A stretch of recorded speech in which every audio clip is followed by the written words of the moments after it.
બધા વિદ્યાર્થી મિત્રો 80 માર્ક્સના પેપરની અંદર પ્રશ્ન નંબર 1 ની અંદર 16 માર્ક્સના હેતુલક્ષી પ્રશ્નો આપણે ચર્ચા કરવાના છીએ ધોરણ 7 વિષય વિજ્ઞાનની અંદર. પહેલો પ્રશ્ન છે જમ્મુ અને કાશ્મીરની જે સાલ જે છે ને એ જાણીતી છે, એ કેમ જાણીતી છે એ તમારે જણાવવાનું છે. તો એના નીચે જુઓ 4 ઓપ્શન આપ્યા છે કે બાખરવાલ જાતિના ઘેટામાંથી મળી આવે છે, મારવાડી જાતિના ઘેટા મળી આવે છે, કે પાટણવાડી જાતિના ઘેટા મળે કે લોહી જાતિના. તો આનો જવાબ હું આશા રાખું છું તમને ખબર જ હશે અને એ તમારે કમેન્ટ કરીને મને જણાવવાનો છે. એકદમ ઇઝી છે, એ ખબર હોવી જોઈએ. ચલો બીજા પ્રશ્નની અંદર તમને 4 ચિત્ર આપ્યા છે અને નીચે પ્રશ્ન છે કે ઘેટાના વાળ ઉતારીને ઊનની દોરી બનાવવાની જે આ પ્રક્રિયા છે એમાં સૌથી છેલ્લે શું આવે, એટલે કઈ આકૃતિ અથવા કયો તબક્કો સૌથી છેલ્લો આવે. તો પહેલાં આ એ તબક્કો છે, પછી જે બી છે એ આવશે, પછી સી આવશે અને ડી એ સૌથી છેલ્લો તબક્કો આવશે. એટલે તમારો જવાબ શું આવે? Option C, D. ખબર પડે છે? ડી નંબરની જે ક્રિયા છે એટલે ઓપ્શન સી આવે. ક્લિયર થાય છે?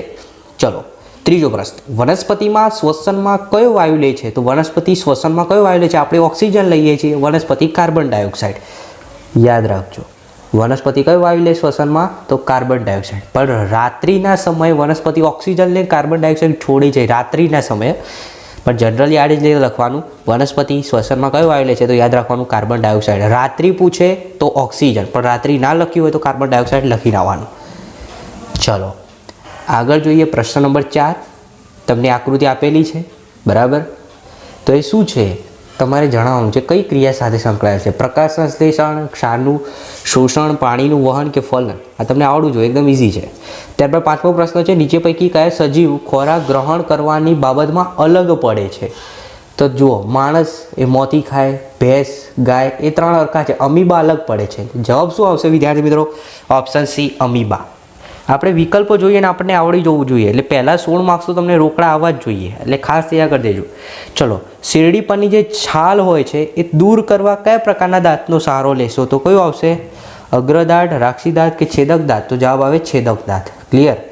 ચલો 7મો પ્રશ્ન, બુજો ક્લિનિકલ થર્મોમીટરની મદદથી ઉકળતા પાણીનું તાપમાન માપવા જતો હતો, પરંતુ પહેલીએ તેને અટકાવ્યો. શા માટે અટકાવ્યાનું કારણ તમારે શોધવાનું છે. તો ક્લિનિકલ થર્મોમીટરની મદદથી ઉકળતા પાણીનું તાપમાન માપતા ક્લિનિકલ થર્મોમીટર તૂટી જાય. શું આવે? તો પહેલું આવે, કારણ કે તમે જે ક્લિનિકલ થર્મોમીટર હોય ને એમાં તમે એનું ઉકળતા પાણી માટેનું જે થર્મોમીટર હોય એ અલગ આવે, ક્લિનિકલ હોય એ અલગ હોય, એટલે એ તૂટી જાય. એટલે ઓપ્શન એ તમારો સાચો જવાબ આવશે. ઓકે, એકદમ સહેલો પ્રશ્ન છે. હવે 8મો પ્રશ્ન છે, ડૉક્ટરની જે થર્મોમીટરની રેન્જ હોય છે કેટલી હોય છે? તો આ તમને આવડવું જોઈએ. ડૉક્ટરના થર્મોમીટરની રેન્જ કેટલી હોય? ઓકે, તો કેટલો આવશે? આનો જવાબ પણ તમને કહી દઉં હું. તો અહીંયા તમે સ્ક્રીન ઉપર જોઈ શકો છો કે 32થી લઈને 42 બરાબર એટલો આસપાસ આવશે. ત્યારબાદ ખાટી છાશને મોડી બનાવવા માટે તમે શું કરો છો? તો આપણે શું કરીએ? પાણી ઉમેરીએ બરાબર. ઓપ્શન બી આવે. મીઠું ક્યારે આવે? તો ખાટી કરવા માટે આપણે, એટલે ઓપ્શન બી જ આવશે, ખાલી પાણી ઉમેરીએ. ચલો નીચેનામાંથી કયું દ્રાવણ કીડી કરડે ત્યારે લગાડાય? હવે કીડી કરડે એટલે એ એસિડ હોય, એટલે સામે શું લગાવવું પડે? બેઝ. તો આ 3 તો ના જ આવે, એસિડવાળા ના આવે, અને બેકિંગ સોડા એ બેઝ છે. ઓપ્શન પરથી જ ખબર પડે કે કીડી કરડે એટલે પહેલેથી આપણા શરીરમાં એસિડ ગયો, એટલે હવે આપણે બેઝ નાખવો પડે, એટલે શું આપણને દુખાવો જે છે તટસ્થ થઈ જાય, એટલે બેકિંગ સોડા એ બેઝ છે. એટલે જવાબ આવે ઓપ્શન સી, બેકિંગ સોડા. યાદ રાખજો. ઓકે, ચલો 11મો પ્રશ્ન, તમે તમારા ઘરના લોખંડના બારી બારણાનો કાટ લાગતો અટકાવવા માટે તમે શું કરશો? તો જીમનું પડ ચડાવીશું, ઓઇલ પણ લગાડી શકાય, રંગકામ કરીશું. તો આપણે એમ લખીએ કે રંગકામ બરાબર. ખરેખર તો આની અંદર રંગકામ જ આવશે, કારણ કે ઓઇલ લગાડવું ને એ ઘરના લોખંડના બારી બારણાને ન આવે, એટલે આપણે રંગકામ કરીશું. ઓપ્શન સી આવશે તમારો જવાબ. ત્યારબાદ 12મો પ્રશ્ન છે ધ્રુવ પ્રદેશ. તો ધ્રુવ પ્રદેશમાં તમને ઓપ્શન પરથી ખબર પડી જાય, પેંગ્વિન જવાબ આવે બરાબર, પેંગ્વિન. હવે તમને નીચે એક આકૃતિ આપી છે, એની અંદર જે તીરવાળું આ નિશાન છે બરાબર, તો એ ઉષ્મા પ્રસરણની કયા પ્રક્રિયા થઈ? તો ઉષ્મા નયન, ઉષ્મા વહન. વહન નહીં આવે, જો નયન આવશે, કારણ કે ગરમ થઈ ઉષ્માનું નયન થયું. ઓપ્શન એ આવે, ઉષ્મા નયન. હવે વિદ્યાર્થી મિત્રો આગળ તમે સ્ક્રીન ઉપર 14મો પ્રશ્ન જોઈ શકો છો કે પવનનો વેગ વધવાને લીધે દબાણ શું થાય? તો તમે વિચારો, પવનનો વેગ વધે તો દબાણ શું થઈ જાય? કોઈ ફેરફાર થાય કે ના થાય? પહેલી વસ્તુ તો એ તમને ખબર હોવી જોઈએ. તમે ચોખાની વાવણી માટે કયા પ્રકારની જમીન પસંદ કરશો? તો આ તમને આવડવું જોઈએ. આનો આન્સર તમારે કમેન્ટ કરવાનો છે. ત્યારબાદ એક ચોક્કસ નમૂના માટે 200 મિલીના અંતઃસ્ત્રાવ માટે 20 મિનિટ લાગે છે, પણ અંતઃસ્ત્રાવનો દર કેટલો હશે? તો મિલી પર mm, એટલે 200 ભાગ્યા 20 કરો. બરાબર. એટલે તમે આ રીતે કરો તો 0 0 કટ થાય, 20/2 એટલે તમે ઓબ્વિયસલી 10 મિલી પર મિનિટ. ઓપ્શન સી તમારો કરેક્ટ આન્સર આવશે. હવે આગળ વિદ્યાર્થી મિત્રો પ્રશ્ન નંબર 2, જે નાના 1 માર્ક્સના 6 પ્રશ્નો છે એ જોઈ લઈએ. પણ આમાં સ્ટાર્ચની હાજરી તમારે નક્કી કરવી છે, જાણવી છે, તો તમે કયો પદાર્થ વાપરશો. બરાબર. આ બધા જ પ્રશ્નો ખાસ હું તમને વાંચીને નહીં સમજાવું, બરાબર, કારણ કે વિડીયો લાંબો થઈ જશે. ખાલી એકવાર તમે વિડીયો સ્ટોપ કરીને આ પ્રશ્નો તમારા નોટબુકમાં લખો ને ત્યારબાદ તૈયાર કરી દેજો. 100% પૂછાશે પરીક્ષામાં. ખાસ બહુ ખૂબ જ ઉપયોગી છે. બરાબર. ત્યારબાદ ધ્રુવીય રીંછની ચામડીવાળો અને આ 2, એટલે ટોટલ 6 પ્રશ્નો છે. એમાંથી તમારે 1 માર્ક્સના 6 પ્રશ્નો લખવાના. હવે વાત કરીએ 2 ગુણના પ્રશ્નો. તો 2 ગુણના પ્રશ્નોમાં તમારે કોઈ પણ 5 લખવાના, એટલે ટોટલ 10 માર્ક્સ તમને મળી જશે. ઓકે. એમાં આ પ્રશ્ન ખાસ તૈયાર કરી દો, રેશમ બનાવવાની પ્રક્રિયા.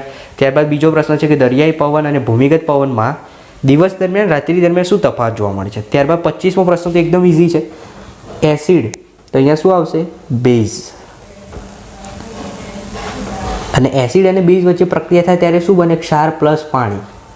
એટલે આપણે થઈ ગયો. પહેલી ખાલી જગ્યામાં એસિડ, પછી આપણે ખાલી જગ્યા આપી છે એટલે શું આવે? બેઝ. આટલું યાદ રાખવાનું. એસિડ બેઝ પ્રક્રિયા કરે એટલે ક્ષાર અને પાણી બને. બસ આટલું યાદ રાખવાનું. ચલો આગળ 26મો પ્રશ્ન, હવામાનને મૂળ તત્વ. ખાસ તૈયાર કરી દેજો, 2 માર્ક્સ માટે મોસ્ટ આઈમ્પી પ્રશ્ન છે. ભૂમિના મધ્ય સ્તર વિશે અને 2 કારણો જે પૃથ્વીની સપાટી માટે અસમાન છે એના કારણો તમારે જણાવવાના છે. 3 ગુણના પ્રશ્નોની અંદર કોઈ પણ 4 લખવાના, 12 માર્ક્સ તમને એ મળશે. એટલે આ પ્રશ્નો ખાસ તૈયાર કરી દેજો. સ્ક્રીન ઉપર તમે જોઈ શકો છો. એક તો નાઇટ્રોજનની ઉણપવાળો એક પ્રશ્ન છે, અને બીજું ઘાસ ખાનાર પ્રાણીઓ અને પાચન તંત્ર કેમ અલગ હોય છે એ તમારે સમજાવવાનું છે. હવે વિદ્યાર્થી મિત્રો તમે સ્ક્રીન ઉપર જોઈ શકો છો. ત્યારબાદ 32મો આપણે જોઈ લીધું. 32મો જુઓ તમે, ઊનના વસ્ત્રો પહેરવા જોઈએ અને ઉનાળામાં સૂતરાવ કેમ, શા માટેનું કારણ, અને પેગ્વિનના અનુકૂલનો જણાવવા. મોસ્ટ આઈમ્પી પ્રશ્ન છે, ખાસ તૈયાર કરજો. પેગ્વિનના અનુકૂલનો એટલે 3 માર્ક્સનો રોકડા પ્રશ્ન છે. બરાબર. ત્યારબાદ વિદ્યાર્થી મિત્રો તમને 6 માર્ક્સનો એક પ્રશ્ન છે, અને આ પ્રશ્ન ખૂબ સહેલો છે. આના 6 માર્ક્સ મળે છે. તમારે એસિડ અને બેઝમાં વર્ગીકરણ કારણ કે કયું એસિડ અને કયું બેઝ. તો લીંબુ શામાં આવે? એસિડમાં આવશે. આંબલી એસિડમાં. બરાબર. ત્યારબાદ દહીં એસિડમાં. ચૂનાનું દ્રાવણ બેઝ આવશે કારણ કે કેલ્શિયમ હાઇડ્રોક્સાઇડ હોય. હવે જે સાબુનું દ્રાવણ છે બેઝ, પછી ધોવાના સોડા પણ બેઝ, ચૂનાનું દ્રાવણ પણ બેઝ. ઓકે.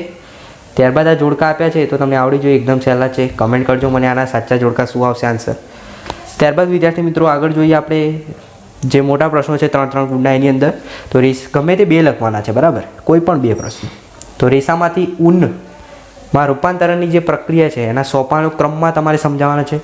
પછી લોખંડને કટાવું એટલે શું ને એને અટકાવવાનો ઉપાય. આ પ્રશ્ન મોસ્ટ આઈમ્પી છે. જાસૂદ પત્ર પણ કેવી રીતે બનાવશો એ પણ મોસ્ટ આઈમ્પી પ્રશ્ન છે. એટલે આ 2 પ્રશ્નો ખાસ જોઈ લેજો. ત્યારબાદ તમે જોઈ શકો છો કારણ આપવાનું છે, તમારે જણાવવાનું છે કે જઠરમાં એસિડ ઉત્પન્ન થતો હોવા છતાં દિવાલને નુકસાન કેમ નથી પહોંચતું. કારણ કે એની અંદર શ્લેષ્મ દિવાલ હોય છે. યાદ રાખજો. બરાબર. વિગતવાર તમને ચોપડીમાં સારી રીતે આપ્યું છે. ખાલી એકવાર વાંચી લેશો તો પણ તમને યાદ આવી જશે. ચલો 42મો પ્રશ્ન છે, પેગ્વિન ધ્રુવ પ્રદેશમાં અને ઊંટ રણ પ્રદેશમાં વસી શકે છે. કેમ વસી શકે એનું યોગ્ય કારણ તમારે જણાવવાનું છે.